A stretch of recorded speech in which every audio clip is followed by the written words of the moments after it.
শুধু আমরা গত জুমায় আলোচনা করেছিলাম দাজ্জালের বিষয় নিয়ে, ফিতনাতুদ দাজ্জাল সুবুলুন নাজাত, দাজ্জালের ফিতনা ও বাঁচার উপায় নিয়ে আমরা কথা বলেছিলাম। আজকের আমরা এর বাকি অংশ কথা বলবো, আলামাতু জুহুরুদ দাজ্জাল ও সুবুলুন নাজাত মিনহু, অর্থাৎ দাজ্জাল বের হওয়ার আলামত এবং বাঁচার উপায়। অর্থাৎ গত জুমার আলোচনার বাকি অংশ আমরা আজকে আলোচনা করব। আল্লাহ তাআলা যাতে আমাদেরকে নির্দিষ্ট সময়ের ভিতরে আলোচনাগুলো গুছিয়ে বলার, শোনার, বাস্তব জীবনে দাজ্জালের ফিতনা থেকে বাঁচার যাতে তৌফিক দান করে, বলেন আমিন। আরও জবান খুলে বলেন আমিন। সম্মানিত উপস্থিতি, দাজ্জালের পরিচয় আমরা গত জুমায় যারা এসেছিলেন তাদের মনে আছে তো? দাজ্জাল কেমন হবে দেখতে? বাম চোখটা কি থাকবে? কানা থাকবে, আর তার দুই চোখের মাঝখানে এই কপাল বরাবর কি লেখা থাকবে? দাজ্জাল না, কাফের লেখা থাকবে। কি থাকবে? কাফের লেখা থাকবে। দেখতে কার মতন? মানুষের মতোই। দেখতে কার মতন? মানুষের মতন। দাজ্জালের সাথে কার দেখা হয়েছিল? রাসূলুল্লাহ সাল্লাল্লাহু আলাইহি ওয়াসাল্লামের সাহাবী তামিম আদ-দারি। কেউ কেউ বলছেন তামিম আদ-দারিমি, কিন্তু হাদিসের ভাষায় তামিম আদ-দারি রাদিয়াল্লাহু তাআলা আনহু। তো এই তামিম আদ-দারি ছিলেন, উনি ফিলিস্তিনের লুখাম গোত্রের একজন ব্যক্তি ছিলেন, যুবক ছিলেন। 600 খ্রিস্টাব্দে আনুমানিক তিনি জন্মগ্রহণ করেছেন। পরবর্তীতে দেখা যায় তিনি ইসলাম ধর্ম করেছেন রাসূলুল্লাহ সাল্লাল্লাহু আলাইহি ওয়াসাল্লামের কাছে 630 খ্রিস্টাব্দের দিকে তিনি ইসলাম ধর্ম গ্রহণ করেছেন। 665 খ্রিস্টাব্দে তিনি ইন্তেকাল করেছেন। অর্থাৎ আমরা একটু হিসাব করলে বুঝি যে রাসূলুল্লাহ সাল্লাল্লাহু আলাইহি ওয়াসাল্লাম 570 খ্রিস্টাব্দে জন্মগ্রহণ করেছেন, আর ওনার জন্ম কত? আনুমানিক ইতিহাসবিদরা 600 বলছেন। তাহলে রাসূলুল্লাহ সাল্লাল্লাহু আলাইহি ওয়াসাল্লাম ছোট ছিলেন না বড় ছিলেন? ছোট ছিলেন। বড় হয় কীভাবে? 570 আর 600 কত বছরের ছোট বড়? 30 বছরের ব্যবধান ছিল। মানে এগুলো আমরা একটু অঙ্ক কষানোর জন্য, বুঝার জন্য, ওই ব্যক্তির পরিচয় জানার জন্য। তিনি খ্রিস্টান ধর্মের একজন ধর্মযাজক, খুব পণ্ডিত ছিলেন। তাওরাত ইঞ্জিলে সে খুব পাণ্ডিত্য অর্জন করেছেন। তো ফিলিস্তিনে লোখাম গোত্র যেমন প্রসিদ্ধ একটা গোত্র ছিল, জুজাম গোত্র তেমন কি প্রসিদ্ধ ছিল। এই যেই ফিলিস্তিন দেখতেছি, এই ফিলিস্তিন ঘেরা অনেক ইতিহাস, ঐতিহ্য আমাদের পৃথিবীতে আছে। তো এই তামিম আদ-দারি তিনি রাসূলুল্লাহ সাল্লাল্লাহু আলাইহি ওয়াসাল্লামের কাছে ইসলাম ধর্ম গ্রহণ করার পর নবীজির কাছে ঘটনাটি বর্ণনা করেছেন যে আমার সাথে দাজ্জালের দেখা হয়েছিল। রাসূলুল্লাহ সাল্লাল্লাহু আলাইহি ওয়াসাল্লাম সেই ঘটনাই কোনো এক জোহরের নামাজের পর সাহাবায়ে কেরামদেরকে নিয়ে বসে এই ঘটনাটি বর্ণনা করেছেন। আমরা ততটুকু পর্যন্ত মনে গিয়েছি। যেতে যেতে এতটুকু বলছিলাম, একটা দ্বীপের ভিতরে তারা অবস্থান করেছিল। আমরা বলছিলাম যে তামিম আদ-দারি তিনি লোখাম তার নিজের গোত্র এবং জুজাম গোত্র থেকে বেছে বেছে 30 জন যুবককে একত্রিত করলেন। পরে বললেন তিনি একজন সিংহ পুরুষ ছিলেন, সাহসী বীর যোদ্ধা ছিলেন। কিছু উদ্যোক্তা আছে, তারা কোনো না কোনো কাজে সবসময় ব্যস্ত থাকতে চান। সমুদ্র নিয়ে তারা গবেষণা করতেছিলেন, সমুদ্রে কি আছে, আল্লাহর কি সৃষ্টি আছে, আমরা কি দেখব। পরবর্তীতে সমুদ্রে খুব উত্তাল। ওই মুহূর্তে দেখলো যে তাদের যে পাংশি নৌকা সেটা ডুবে যাওয়ার উপক্রম। পরবর্তীতে একটা দ্বীপের ভিতরে কি অবস্থান করলো। সেই দ্বীপটা কেমন ছিল বা অবস্থানটা কোথায়, রাসূলুল্লাহ সাল্লাল্লাহু আলাইহি ওয়াসাল্লামের সাহাবী আবু হুরায়রা রাদিয়াল্লাহু তাআলা আনহু বর্ণিত মুসলিম শরীফের হাদিস। রাসূলুল্লাহ সাল্লাল্লাহু আলাইহি ওয়াসাল্লাম যেহেতু বলছেন ইয়াতিল মাসিয়া মিন কাবালিল মাশরিক, যে এটা পূর্ব দিক থেকে আসবে দাজ্জালটা, তাহলে দাজ্জালটা আছে কোথায়? পূর্ব দিকে, আরবের থেকে কি পূর্ব দিকে।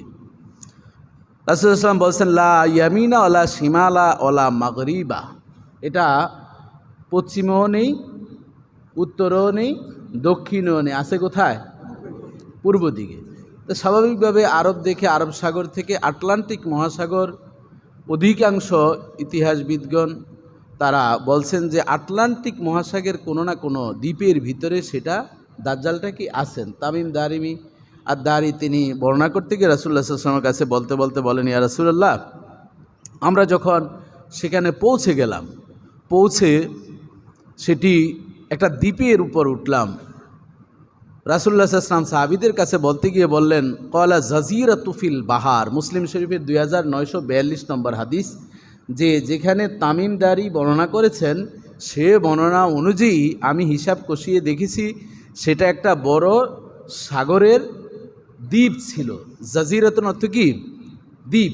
পিল বাহার, সমুদ্রের একটা দ্বীপের ভিতরে সেই দাজ্জালটা ছিল।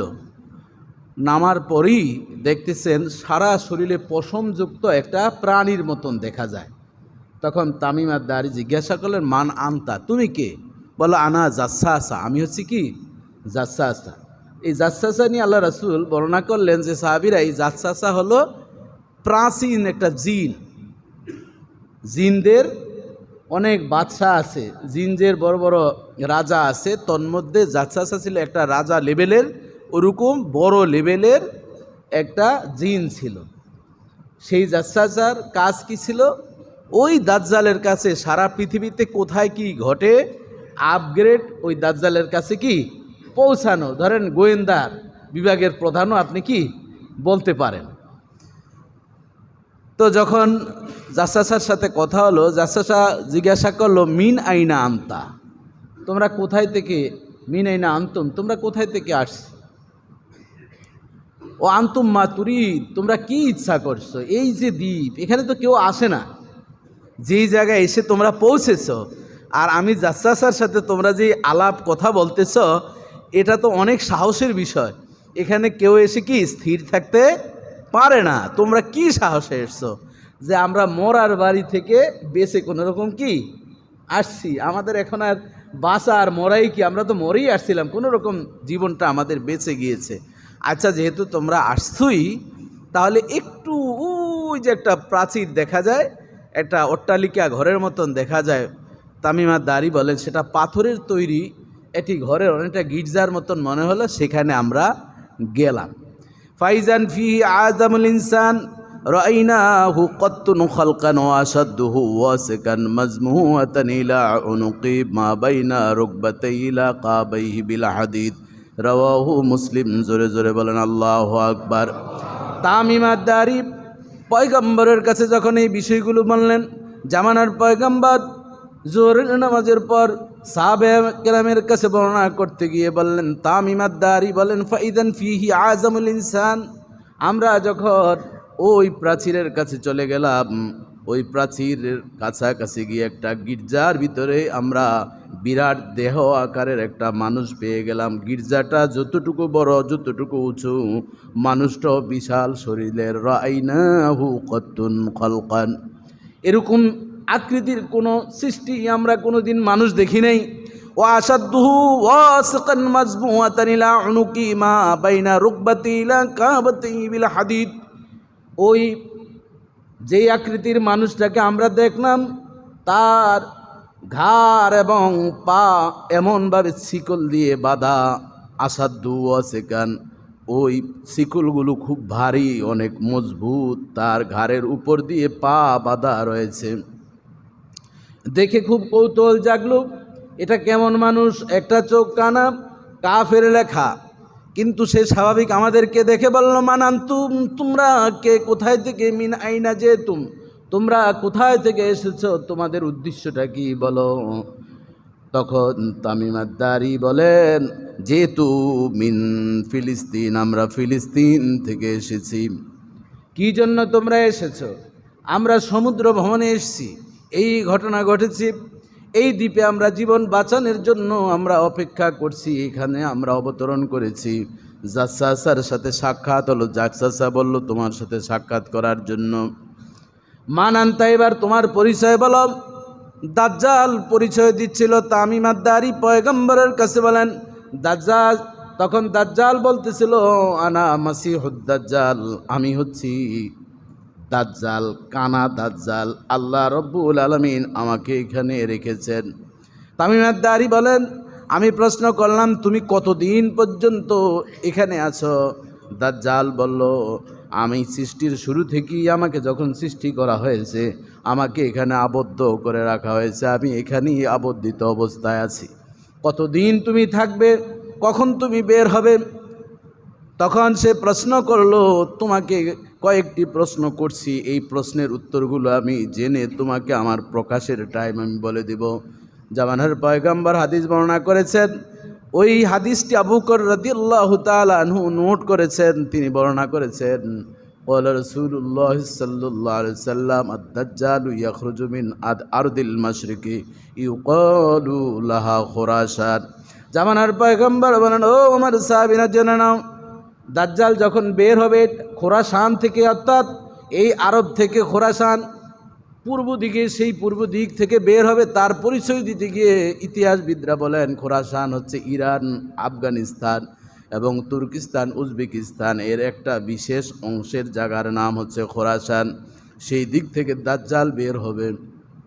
রাসূলুল্লাহ সাল্লাল্লাহু আলাইহি ওয়াসাল্লাম বলতেছেন, মুসলিম ইবনে মাজাহ শরীফের 4072 নম্বর হাদিসে এসেছে, ইয়াখরুজুদ দাজ্জাল মিন ইয়াহুদিয়ান আসবাহান মাহু সাবউনা আলফাম মিনাল ইয়াহুদ আলাইহিমুত তায়ালিসা।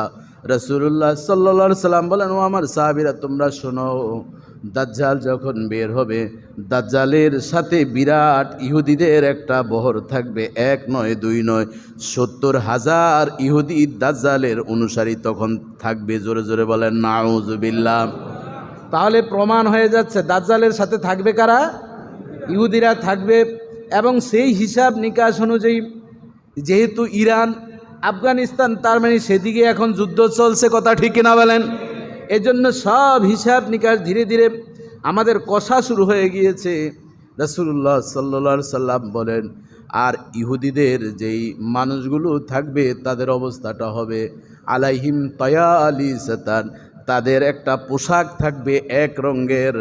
বর্তমান মুহাদ্দিসিন, মুফাসসিরিন, ইসলামিক স্কলাররা বলছেন, ইহুদির ধর্মযাজকরা বর্তমানে যেই পোশাকটা পরিধান করে সাদা এক ধরনের পোশাক, মাথায় ছোট্ট একটা ক্যাপ বা টুপির মতন, সেই পোশাক পরিধান অবস্থায় দাজ্জালের সাথে অনুসারী ইহুদিরা বের হয়ে যাবে। জোরে জোরে বলেন নাউজুবিল্লাহ। তাহলে পোশাকের সাথে মিলছে কি মিলে নাই? আল্লাহ রাসূল বলেন তায়ালিসাতা, বিশেষ একটা প্রকারের পোশাক। মুহাদ্দিসিন বলেন সেই পোশাকটা এখন কি, যেই পোশাকের কথা আল্লাহ রাসূল বলছেন, সেই পোশাক তারা ওই জামানার ইহুদিরও পরতো, সেই পোশাক এখনও আছে দাজ্জালের সাথেও। তখন ওই প্রটোকল যারা দেহরক্ষী থাকবে তারা সেই পোশাকটা পরবে। তাহলে আমাদের জন্য একটু চিনা সহজ না কঠিন? এখন এই আলোচনার উদ্দেশ্য হচ্ছে দাজ্জালকে চিনে রাখা, দাজ্জালের অনুসারীদেরকে আমাদের এখন চিনার দরকার আছে না নাই? নাকি সেই দাজ্জালের অনুসারীদের পণ্য যা কিছু আছে, আসবাবপত্র সব আমরা এখন ব্যবহার করছি, তাহলে তো ওই দাজ্জালের অনুসারী আমরা হয়ে যাব, কথা ঠিক কিনা বলেন? এটা শেষে আমরা আসব, বাঁচার উপায়ের ভিতরে আমরা আলোচনা করব, এই জন্য আর এখন আর সেদিকে যাচ্ছি না। এবার তামিম আদ-দারি বললেন যে, আচ্ছা তো তুমি কবে মুক্তি পাবা? এই যে শিকল পেঁচিয়ে তোমার শরীরের ভিতরে যেভাবে আছো, দেখে তো আমাদেরও খুব কষ্ট পাচ্ছি, তুমি খাবার কোথায় থেকে পাও? বলল, ওই যে আমার জাসসাসা আছে, জাসসাসা এসে আমাকে কি দেয়? সামুদ্রিক খাবার দেয়।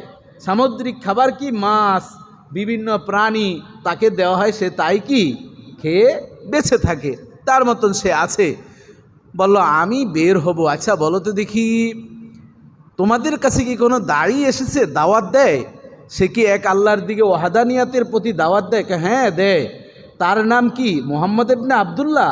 তামিম আদ-দারি আচানক অবাক হয়ে তাজ্জুব হয়ে বলছে, তুমি কিভাবে জানলে মুহাম্মদ ইবনে আব্দুল্লাহ আমাদেরকে দাওয়াত দিচ্ছে? বলল, হ্যাঁ আমি জানি, মুহাম্মদ ইবনে আব্দুল্লাহ যখন দাওয়াতি কাজ শুরু করবে, এরপরেই আমার আসার প্রস্তুতি শুরু হয়ে যাবে। সুবহানাল্লাহ বলবেন না? তামিম আদ-দারি তখন কি ইসলাম ধর্ম গ্রহণ করেছেন? করে নাই। করছেন? কিন্তু তার কাছেও নবীজির দাওয়াত কি এসেছিল, কিন্তু সে তখনও দাওয়াত গ্রহণ করে নাই। যখন রাসূলুল্লাহ সাল্লাল্লাহু আলাইহি ওয়াসাল্লামের এই বিষয়গুলো শুনে তখন তার ভিতরে একটা আকর্ষণ সৃষ্টি হলো। তখন পরবর্তীতে রাসূলুল্লাহ সাল্লাল্লাহু আলাইহি ওয়াসাল্লামের কাছে গিয়ে সে কালেমা গ্রহণ করে মুসলিম হয়েছে। জোরে জোরে বলেন সুবহানাল্লাহ। এটিও রাসূলুল্লাহ সাল্লাল্লাহু আলাইহি ওয়াসাল্লামের একটি মুজিজা। বাবাজি বন্ধুরা আমার, এখন তিনি কি মদিনায় আছে? হ্যাঁ উনি মদিনায় আছে। মদিনার মানুষ সবাই কি ওনাকে ভালোবাসে? কয় ভালোবাসে, আবার কিছু বিরোধীও আছে। তার সাথে কি যুদ্ধ করেছে? হ্যাঁ যুদ্ধ হচ্ছে। তার সাথে যুদ্ধ, এভাবে বিভিন্ন ধরনের প্রেক্ষাপট হয়েছে, যুদ্ধ হয়েছে। এভাবে কথাগুলো বলল, বলতে বলতে এক সময় বলল, তার যেই দিন প্রচার তিনি করছেন সেই দিনটা তোমাদেরও মানা উচিত। তোমরা যদি তার দিন গ্রহণ করো তাহলে তোমরাও এর প্রতিদান হিসাবে তোমরা উত্তম প্রতিফল প্রতিদান পেয়ে যাবে। তাহলে দাজ্জালও অ্যাডভাইস করছি কি, যদি তার দিন যদি তোমরা গ্রহণ করো তাহলে তোমরা প্রতিদান পাবে, তোমরা কি ভালো পাবে। বলো না যে চোর হইল কি আছে, ইমানদার কি আছে। চোরও বুঝে নামাজ ভালো জিনিস, হালাল হারাম তমিজ করা এটা উচিত, তারপরও পেশার কারণে চুরি করে। কথা ঠিক কিনা বলেন? আচ্ছা, এরপর বলল, আচ্ছা এবার তোমাদেরকে আরেকটি প্রশ্ন বলো তো, বাইশানের খেজুর গাছের অবস্থা কেমন, সেখানে কেমন খেজুর ফলন হচ্ছে। এখন তামিমার দাড়ি কৌতূহল থেকে বলল, তুমি এত খবর রাখো কেমনে বাইশানের? তামিমার দাড়ি বলেন, ইয়া রাসূলুল্লাহ, আমাকে যতগুলো প্রশ্ন করেছে আমি কি জন্য যেন এই দাজ্জালের সাথে সাক্ষাতের আগে আমার একটা হবি ছিল দেশ বিদেশ ঘোরা। কিছু মানুষের এরকম শখ আছে না নাই? অর্থ সম্পদ তেমন অট্টালিকা কিছু করে না, গাড়ি বাড়ি খালি ঘুরে, সিরু ফিল আর্দ। এই জন্য আমি একটি আয়াত বলছিলাম শুরুতেই যে কুল সিরু ফিল আর্দ, জমিনের ভিতরে তোমরা কি করো। রাসূল আপনি বলুন সিরু ফিল আর্দ, জমিনের ভিতরে যাতে আপনার উম্মতরা কি বিচরণ করে, সুম্মানজুরু, আর বিচরণ করে তারা যাতে দেখে, এরকমভাবে যাতে দেখে দুনিয়াতে কি হচ্ছে, কাইফা কানা আকিবাতুল মুকাদ্দিবিন, যারা মিথ্যা আল্লাহকে আরোপ করেছে, আল্লাহকে অসত্য বলেছে, আল্লাহকে বিভিন্নভাবে হেকারত করেছে, অবাঞ্ছিত করেছে, তাদের পরিণাম কি হয়েছে, আদ সামুদ লুত এই জাতিদের কি হয়েছে, সেই বিষয়গুলো দেখার জন্য জমিনে জাতি কি ভ্রমণ করে। আমিও রাসূল, আমার ভ্রমণ একটা কি ছিল, শখ ছিল, এটা আমার হবি ছিল। এই জন্য আমি ঘুরে ঘুরে আমি এই জমিন বিচরণ করেছি। আমাকে যখন বলল বাইশানের খেজুরের বাগান সম্পর্কে তোমার কি ধারণা, এখন বাইশানটা কোথায়, সেটা হচ্ছে জর্দান এবং ইসরায়েলের বিশেষ একটা মাঝামাঝির জায়গার নাম হচ্ছে কি বাইশান। আমরা আপনারা কেউ যেতেও পারি না, যদি পারেন এইসব জায়গাগুলো গেলে দেখবেন। তখনই তামিমার দাড়ি বলেন যে, তামিমার দাড়ি বলতেছেন বাইশানের খেজুরের বাগান সম্পর্কে তোমার এত কৌতূহল কারণ কি? বলল, বাইশানের খেজুরের বাগানে খেজুর গাছ থাকবে কিন্তু খেজুর হবে না, খেজুর দিন দিন হ্রাস পাবে, যখন পেতে পেতে এক সময় শেষ হয়ে যাবে তখনই আমি প্রকাশিত হব। তামিমার দাড়ি বলেন, আমি বাইশানের খেজুর বাগানে গিয়েছিলাম কোনো এক কারণে ঘুরতে গিয়ে, দেখছি ওই বাগানের অর্ধেকের বেশি খেজুর গাছ মৃত সজ্জায়, কিছু কিছু আছে অল্প অল্প খেজুর হয়, যেই খেজুর রাসূলুল্লাহ সাল্লাল্লাহু আলাইহি ওয়াসাল্লাম বলেন বাইশানের খেজুর গাছ দিয়ে আরব দেশের, মিডল ইস্টের যতগুলো রাষ্ট্র আছে, এক বাইশানের খেজুরের বাগান দিয়ে ওই খেজুরের সাপ্লাই হতো, মানুষ তৃপ্তি সহকারে খেজুর খেত। মদিনায় তখন এত খেজুর ফলতো না, মদিনার খেজুর ফলেছে আমার নবী মুহাম্মদুর রাসূলুল্লাহ সাল্লাল্লাহু আলাইহি ওয়াসাল্লাম হিজরতের পর নবীর ছোঁয়ায় মদিনায় খেজুর হয়েছে বেশি। জোরে জোরে বলেন আল্লাহু আকবার, আর জবান খুলে বলেন আল্লাহু আকবার। এর আগে কোথায় বেশি খেজুর হতো? বাইশান। কোথায় সেটা অবস্থিত? জর্দান এবং ইসরায়েলের মাঝামাঝি একটা মিডল ইস্ট সেন্টারে এই বাগানটা ছিল। তো তামিমার দাড়ি বলেন সেটার খেজুরও আগের চেয়ে কমে গিয়েছে। তৃতীয় প্রশ্ন করল, আচ্ছা বলো তো তাবরিয়া যেই একটা হ্রদ আছে সেই হ্রদটা পানি কেমন আছে, সেটা কি শুকিয়ে গেছে নাকি এখনও পানি স্বাভাবিক আছে? তামিমার দাড়ি বলেন, ইয়া রাসূলুল্লাহ, ঘটনাক্রমে আমি ওই তাবরিয়া সেখানেও আমি গিয়েছিলাম। সেটা হচ্ছে সিরিয়ার গোলান হাইটস পাহাড়ের থেকে একটা পানির ঝর্ণা নামে, ওই পানির ঝর্ণা থেকে প্রায় 80 কিলোমিটার একটা উপসাগর হয়েছে। নেটে সার্চ দিবেন দেখবেন তাবরিয়া একটা উপসাগর আছে, এটার দৈর্ঘ্য কত? প্রায় 80 কিলোমিটার। এটা গোলান হাইটস পাহাড় থেকে পানির ঢল নেমে নেমে সেটা সৃষ্টি হয়েছে। তো সেটার পানিও পৃথিবীর ভিতরে এবং বিশেষ করে আরবে যতগুলো সাগর, ওই সাগরের ভিতরে একটাই মিঠা পানির সাগর, উপসাগর, সেটার নাম কি? তাবরিয়া। আর ওই তাবরিয়া সাগরটা কোথায় থেকে সৃষ্টি হয়েছে? ওই গোলান হাইটস পাহাড় থেকে পানি নামতে নামতে সেটা এইভাবে সৃষ্টি হয়েছে। অবাক হওয়ার বিষয়, আপনাদের ইসরায়েলের বর্তমান বিনিয়ামিন নেতানিয়াহু হলো প্রধানমন্ত্রী, তাই না? সে 2022 সাল থেকে 2025 সাল পর্যন্ত সে ওই তাবরিয়ার সাগরে অসংখ্য মেশিন বসিয়ে গোটা ইসরায়েলের চাষাবাদের জন্য পানি ব্যবহার করছে। পানি কমতে কমতে পানির হ্রাস অনেকটাই, আমাদের যমুনা নদীর যে অবস্থা, শুকিয়ে যাওয়ার উপক্রম যেরকম, এরকম একটা অবস্থা হয়েছে। পানির সেরকমভাবে স্রোতধারা বলতে তেমন একটা নেই, চর পড়তে পড়তে একেবারেই প্রায় শেষ পর্যায়ের অবস্থা। ওইরকম তাবরিয়া উপসাগরের এই অবস্থা হয়েছে। তো এই বেনিয়ামিন নেতানিয়াহু এখন কি করেছে, তার কৃষিকাজের জন্য ইসরায়েলে এই পানি পার্শ্ববর্তী যেই রাষ্ট্রগুলো রয়েছে, প্রতিবেশী রাষ্ট্র জর্দান আছে, ফিলিস্তিন আছে, সিরিয়া আছে, এদের কাউকেই ওই পানির এক ফোঁটা পানিও কি দেয় না। এটা হচ্ছে ইহুদিদের মানে সব সময় তারা তাদের সমস্ত সম্পদগুলোকে ধরে রাখবে, আঁকড়িয়ে ধরে তাদের অন্তরের ভিতরে রাখবে। জর্দান যদি এই তিব্রিয়া সাগরের উপসাগরের অর্ধেক 3 ভাগের 1 ভাগ পানিও পেত, জর্দানের মানুষের, সিরিয়ার মানুষের এত দুর্ভিক্ষ কি থাকতো না। তাদের কৃষির দিক থেকে জর্দান সিরিয়া যথেষ্ট পিছিয়ে আছে। কিসের অভাবে? পানির অভাবে। যেমনিভাবে আমাদের প্রতিবেশী রাষ্ট্র তিস্তার পানিকে আটকিয়ে রেখে যখন আমাদের প্রয়োজন নেই তখন তারা ছেড়ে দিয়ে বাংলার জমিনকে ডুবিয়ে দিচ্ছে, এরা হচ্ছে সেই ইহুদিদের দোসর। কথা ঠিক কিনা বলেন? আর এটা আমাদের প্রতিবেশী রাষ্ট্র যেমনিভাবে আমাদেরকে অত্যাচার করছে, পানি থেকে আমাদেরকে শূন্য করে রেখেছে, তেমনিভাবে ইসরায়েলের প্রধানমন্ত্রীও জর্দানকে তারা 1 লিটার পানিও দেয় না, সিরিয়াকেও দেয় না, ফিলিস্তিনকে তো দেওয়া দূরের কথা। এভাবে করে করে তারা পানিগুলো আটকিয়ে রেখেছে। যখন তাবরিয়া সাগরের কথা তামিম দারিকে জিজ্ঞাসা করলো দাজ্জাল, তখন তিনি বললেন যে হ্যাঁ, আমিও ওই সেই সাগরে ঘুরতে গিয়েছিলাম, কিন্তু দেখলাম আমাদের পানসি নৌকা যখন চলছিল জায়গায় জায়গায় ঠেকে যায়, পানি অনেকটাই কি কমে গিয়েছে। বর্তমানের যারা গবেষক রয়েছেন তারা বলতেছেন সেই পানি এমন কমেছে, এই ইসরায়েলের প্রধানমন্ত্রী যেই মেশিনগুলো ফিট করেছে পানি উত্তোলনের জন্য, মাঝে মধ্যে বন্ধ করে দিতে হয়, আবার পানি জমলে আবার কৃষিকাজে ব্যবহার করা হয়। তাহলে বুঝেন কোন পর্যায়ে সেই সাগরের অবস্থা পৌঁছেছে। আপনারা গুগলে সার্চ করলে আজকেই বা এই মুহূর্তে আপনারা দেখতে পারবেন এই ইতিহাস সম্পর্কে। বাবাজি বন্ধুরা আমার, চতুর্থ আরেকটি প্রশ্ন করলো, আচ্ছা বলো তো দেখি, জোগাড়ের কূপ সম্পর্কে তোমার কি ধারণা? সেটাতে কি পানি আছে নাকি সেটাও শুকিয়ে গিয়েছে? কি রোমান্টিক আলোচনা চলছে। এই জোগাড়কে লূত আলাইহিসসালাম, ওনার 2টি মেয়ে ছিল। একবার লূত আলাইহিসসালামকে তার চাচা ইব্রাহিম আলাইহিসসালামের ভাতিজা হচ্ছে লূত আলাইহিসসালাম, তিনি একবার বললেন তুমি চলে যাও এই দেশ থেকে, তুমি চলে জর্দান ফিলিস্তিনের দিকে যাও, সেখানে গিয়ে দিন প্রচার করো। পরবর্তীতে তিনি তার পরিবারদেরকে নিয়ে রওনা করলেন। তন্মধ্যে তার 2টি মেয়ে ছিল। বড় মেয়ের নাম ছিল রাবা, বড় মেয়ের নাম ছিল কি রাবা, আর ছোট মেয়ের নাম ছিল কি জোগাড়।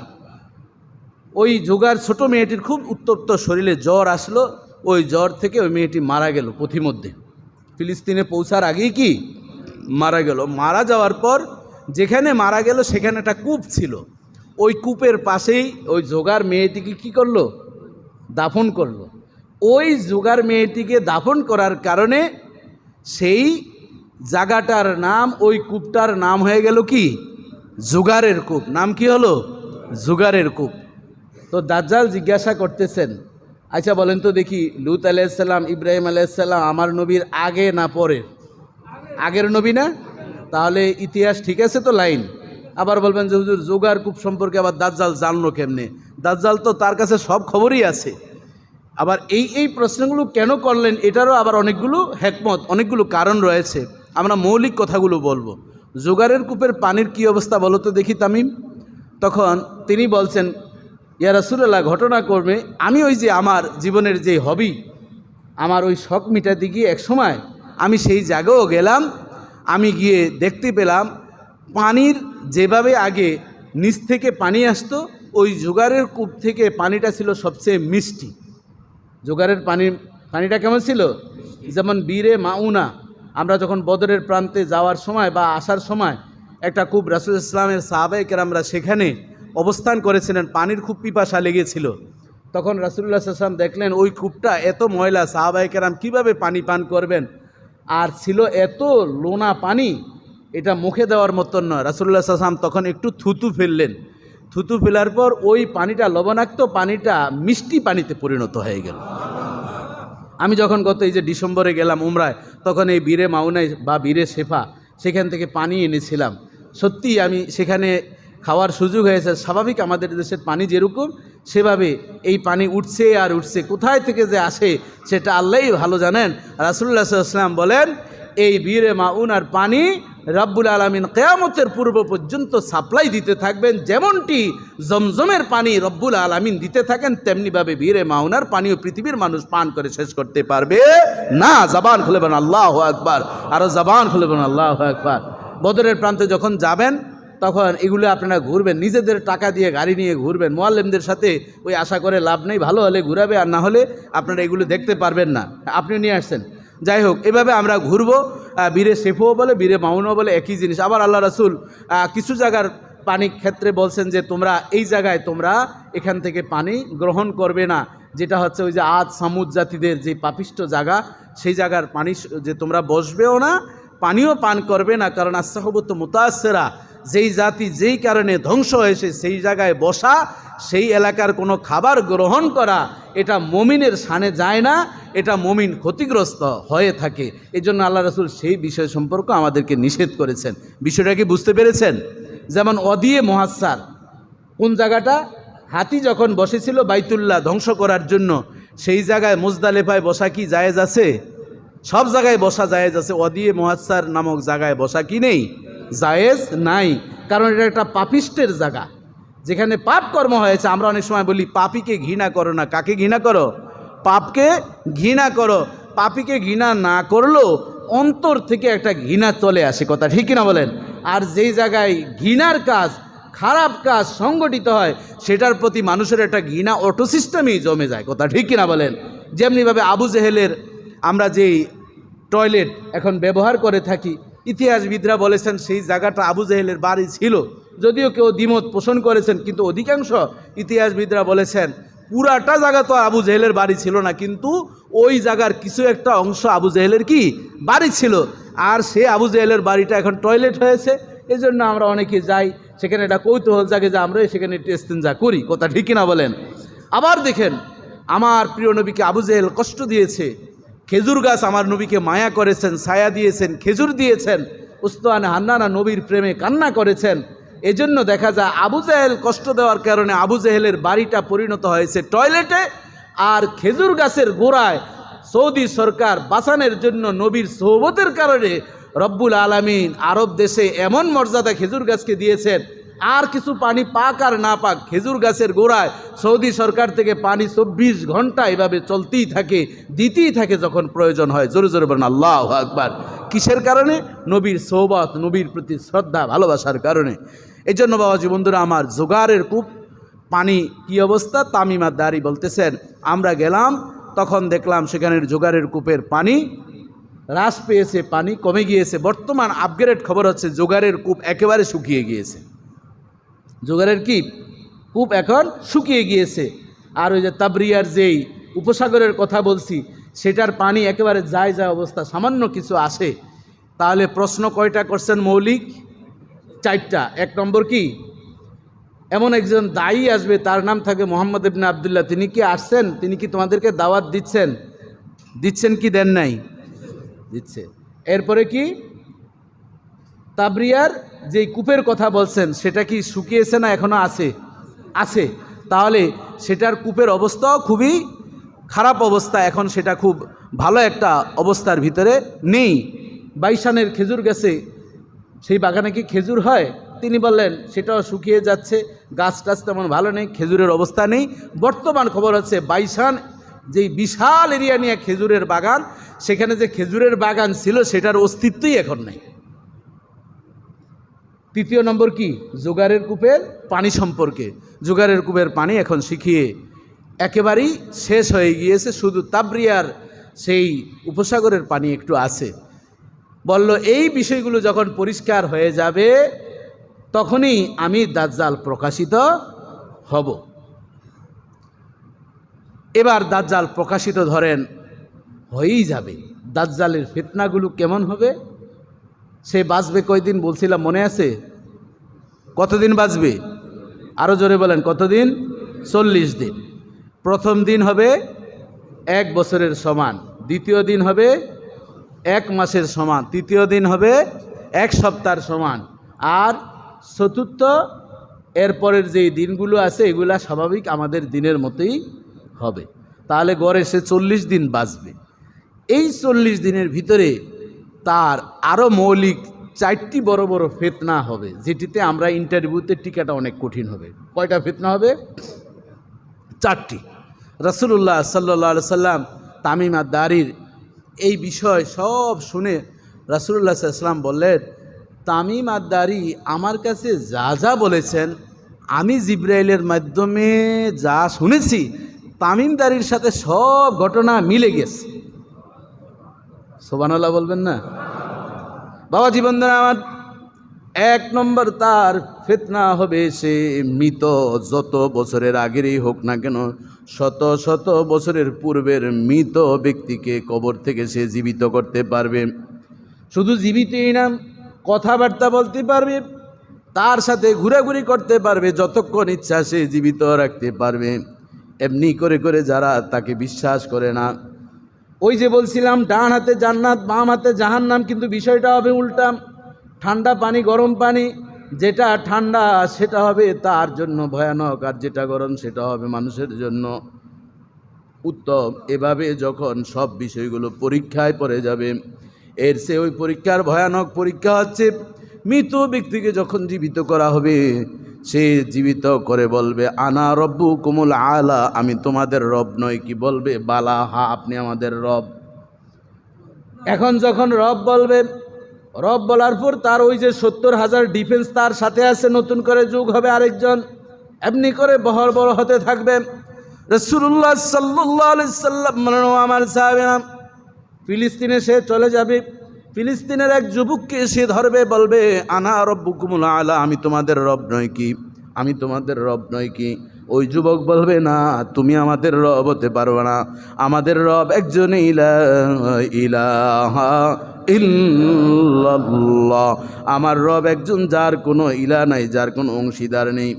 ওই মুহূর্তে ওই যুবককে বলবে, যুবক তোমাকে দেখে আমার খুব ভালো লেগেছে, সুন্দর চেহারার অধিকারী, সুন্দর দেহের অধিকারী, তুমি আমার সঙ্গী হও।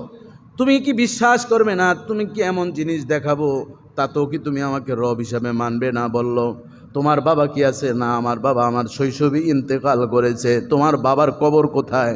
বলল আমার বাবার কবর এই দেশে নয়, ওই দেশে আমার বাবা ব্যবসা করতে গিয়ে মারা গিয়েছে। আচ্ছা, আমি যদি তোমার বাবার নাম ধরে ডাক দিই, তোমার সামনে চলে আসে, এরপরে কি তুমি আমাকে রব মানবে না? তিনি বললে আগে দেখাও। যুবক বলল দেখাও। দেখার সাথে সাথে ওই ছেলের বাবার নাম ধরে যখন ডাক দিল, সন্তানের সামনে বাবা এসে দাঁড়িয়ে তার সাথে কথা বলা শুরু করে দিল। এখন তো বিপদে পড়ছেন হুজুর, সুবহানাল্লাহই তো বলার দরকার, বলছেন নাকি সুবহানাল্লাহ? বাবা জীবনদানা আমার, ওই যুবক তার বাবাকে দেখে বলে বাবা তুমি কেমন আছো? ওই ব্যক্তি তার সন্তানকেও চিনে যাবে, কিন্তু এই সন্তানরা শৈশবই বাবাকে হারিয়েছেন, কিন্তু এমন মেরাক্কিলি বিষয় শুরু হয়ে যাবে। যখন এই অবস্থা কথোপকথন চলতে থাকবে, যুবক তখন চিৎকার করে বলবে বাবা তুমি কি জানো নাই, তুমি কি বুঝো নাই, এ তো আসলে কোনো প্রকৃত কোনো ভালো মানুষ নয়, এ হচ্ছে মাসিহুদ দাজ্জাল, যার সম্পর্কে আমাদের পয়গম্বরের কাছ থেকে আমরা শুনতে পেরেছি।